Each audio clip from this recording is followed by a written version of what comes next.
Hello and welcome back. My name is Michael Mon, owner, operator of Studio and Mastering. And today I'm starting a 5-part series. And each of these parts have 5 things that I wish I knew when I first started Pro Tools. I've been using Pro Tools a really long time, and I really wish I would have known each of these things or had somebody teach me these things that I've learned over the years. Some of these features, granted, weren't available back in 1995-ish when I started Pro Tools, but they are now. And we'll get to those right after this.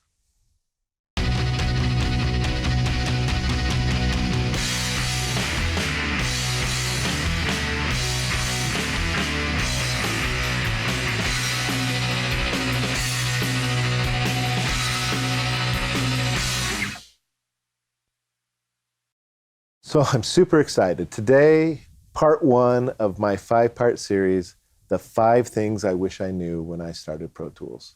If you're new to the channel, please hit that like and subscribe button down below. That would be really, really helpful and much appreciated. Also, leave me a comment if you're finding something useful about the content, or you have a suggestion or something you want to know, because I can make a video about it in the future. But today, 5 parts, the first 5 parts that I wish I knew. And we're going to be breaking Pro Tools down to some very basic elements. So today, the first 5 parts. So let's get to the DAW. All right, here we are, part 1, the 5 things I wish I knew when I first started Pro Tools. Today is part 1. We're just getting down to the basics.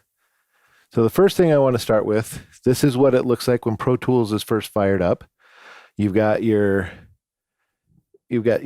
basic open. You can not show this on startup if you want by clicking this. I tend to leave it there just because it allows me to navigate. But we're going to cancel out of this for a second. So what I want to talk about, we're going to come here to the setup window. We're talking about the Playback Engine. So right now, my Playback Engine is the Focusrite Sapphire Pro 40. You can see I have a whole bunch of stuff plugged into this camera.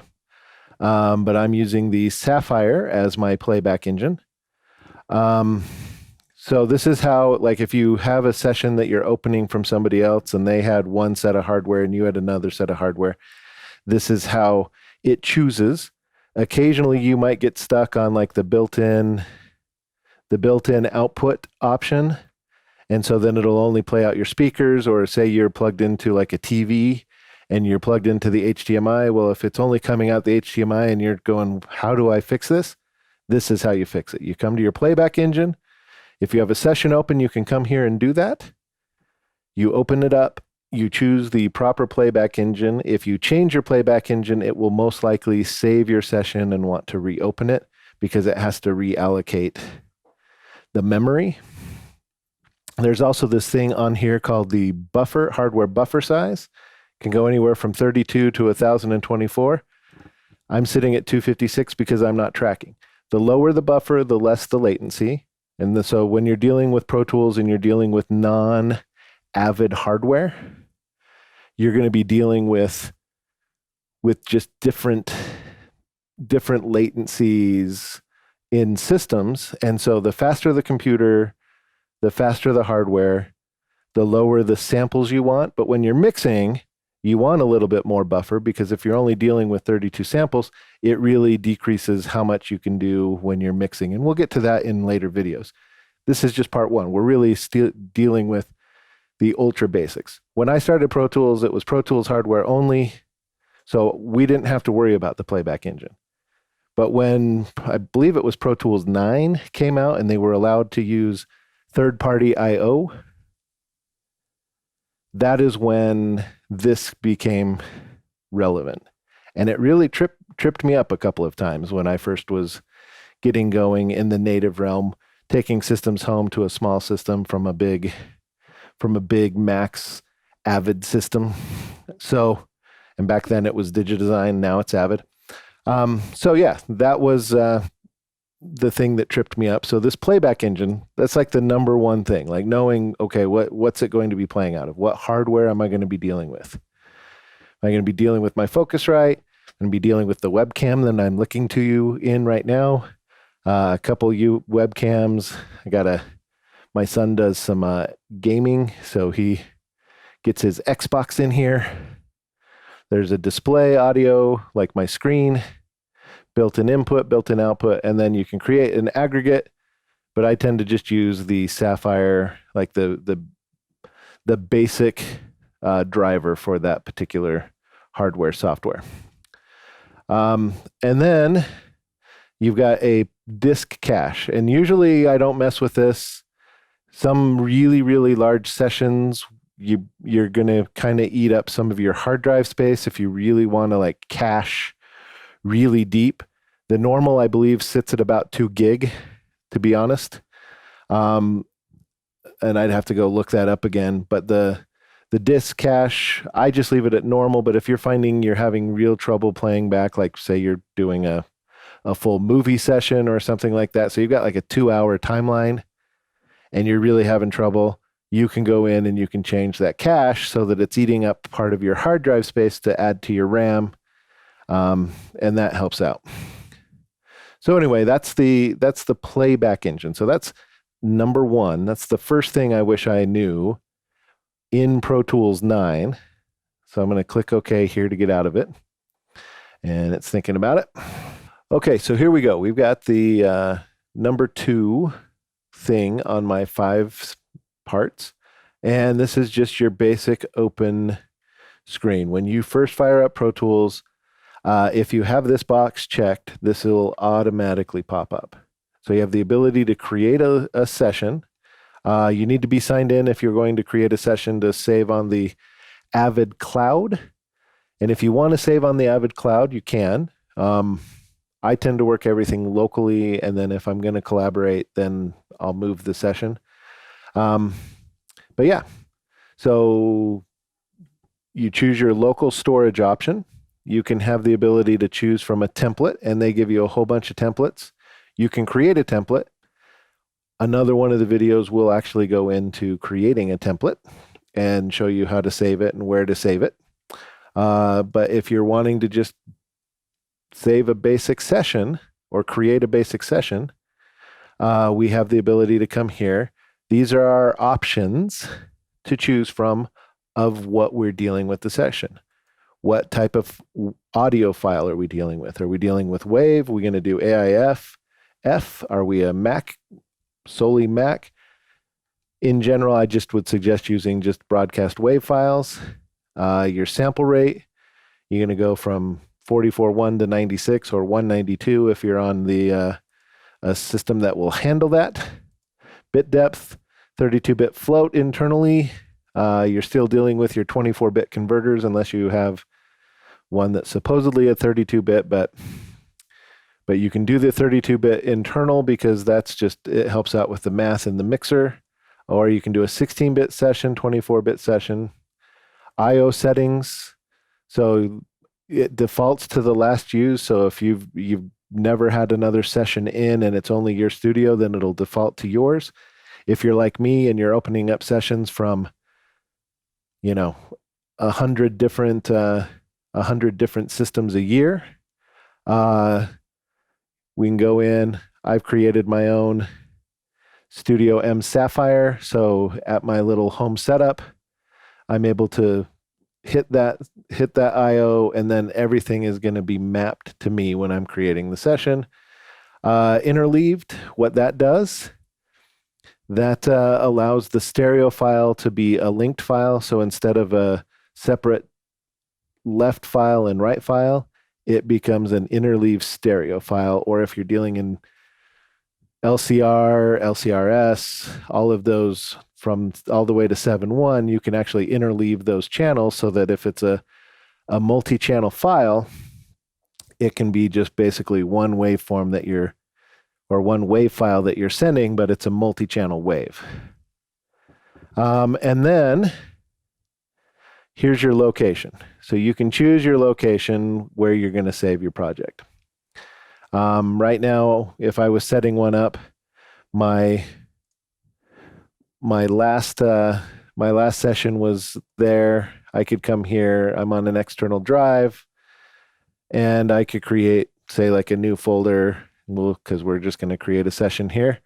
And we're going to, keep everything organized. Like if you had a band coming in and you wanted to record, you could create a folder and, we'll just call this Pro Tools. My typing sucks. 5 things, part 1. Okay, so that's my folder. Okay, so now the session is going to go here, and we'll look at the anatomy of a session here in a second. But now that's where that's going to go. It's still named an untitled session, so that's just the folder that I'm putting things in. So I can do Pro Tools part 1, and then we'll call it 5 things. And I need to learn how to type. Okay, so we can create that session. Another thing we can do, we can open something that we've done recently, and then the projects, that is if you're signed in and you want to save projects in the cloud and collaborate. So that's where that would come from. So recent, all of the different things that I've worked on up to 10. And so then now I can create my session. So we'll go ahead and create a session here. And I'll take a second thinking about it. And then, so here we go. We've got the mix window. We got the edit window. I'm in dark mode. It tends to be easier on my eyes. Some people hate it. It's new in 2020. And I've been enjoying it quite a bit, but it's an easy thing to switch. Okay, so we've gone through the open screen options, which was number 2. We created a session, which really is number 3 on my list of things that I wish I knew how to do, was creating a session. Number 4, I'm going to quickly just, in order to show you this, I need to create some tracks here. So I'll quickly load in some tracks. So I just quickly created 5 tracks. So the next thing I wanted to show you, and this is something that can really, some people go in and mess with this. Usually, the usual setup is everything going to, like, all your audio files being allocated into your session. But you have the option of spraying it across. Like if you're dealing with high resolutions, doing 96, 192, sometimes a single drive isn't fast enough, so you need to split up the audio going to multiple places. This is where you can do that. So that's in the custom allocation options right here. If we're looking, I can select a different folder other than what I'm doing. But that just can get a little scary. But sometimes if you're like moving sessions from one hard drive to another and you're like, hey, wait, I'm missing like 4 files. You can come here and you can find out where they were or where they were sent to, and then find those files, put them back in the original folder. And I'll show you that here in just a second. And then it will relink and everything will be fine.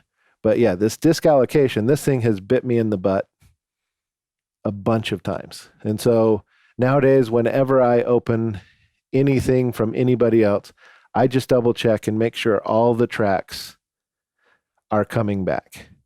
If I'm ever going into a studio to do some freelance work and I'm doing some recording, or if I'm looking at, or if I'm working at my day job, which is a corporate post facility, whenever I'm going to hit the record button, I double check this disk allocation to make sure I'm not spraying an audio file somewhere that it just shouldn't go.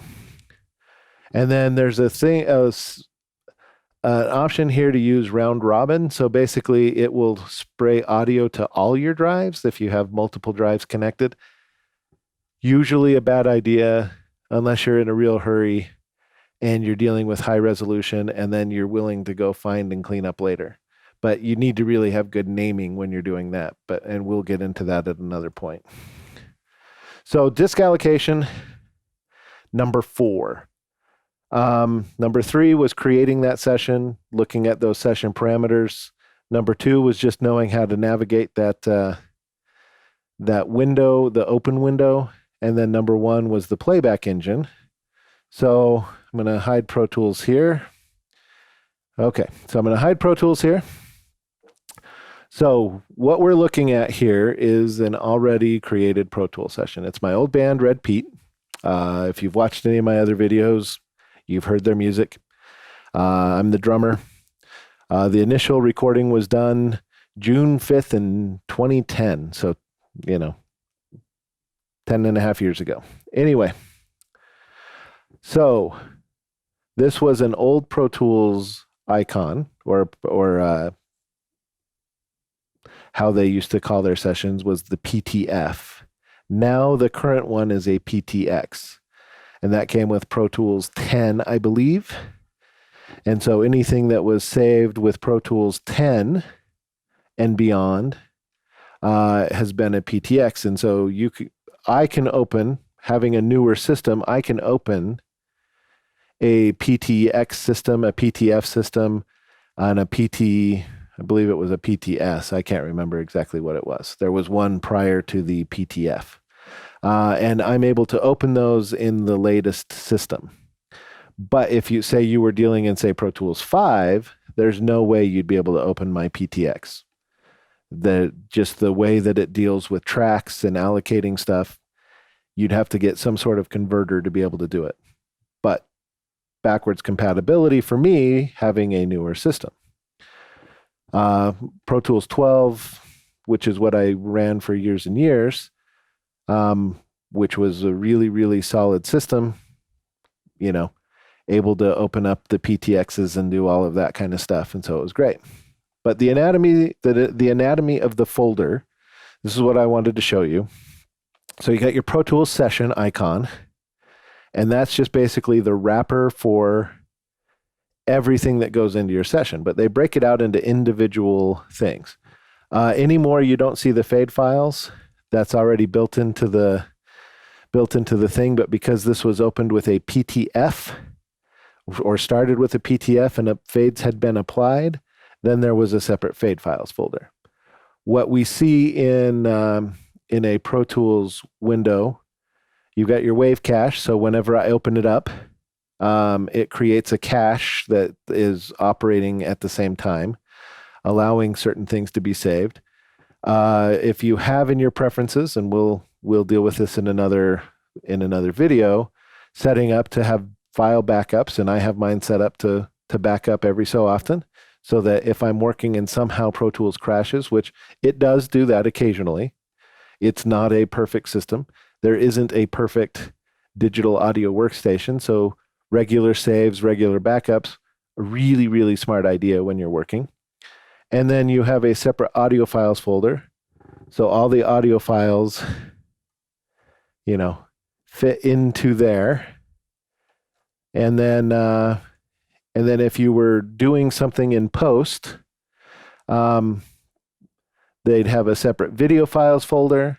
There's a few other folders that can be in there too when you're dealing with some of the MIDI instruments and things like that. There are some samples and things that can be saved separately than your audio files.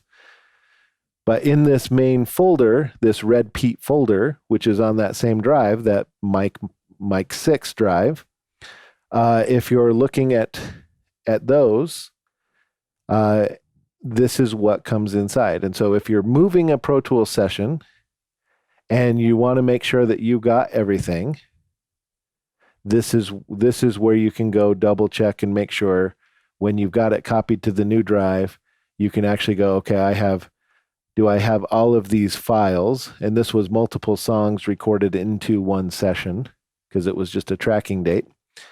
And so then, here we are, here's the different things. And so, yeah, I'm able to come in, I'm able to see the audio files,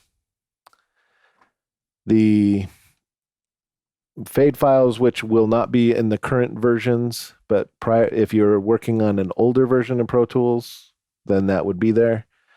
The session, basically the EDL, and then your backups, and then a cache, and then if you had a video files, and it'll all be alphabetical order. So if this was named, Abracadabra, it would actually be the top and then the audio file. So it just follows the typical computer like format. So yeah, so that was the first 5-part series, so part 1 of the 5-part series of the 5 things I wish I knew when I started Pro Tools. So thanks for being here today. If you liked what you saw, please hit the like and subscribe button. That would be very helpful to me. Again, this was part 1 of a 5-part series. So today was the basics of opening a session and what to expect. The next one, you'll have to stay tuned to find out. And again, thank you for being here.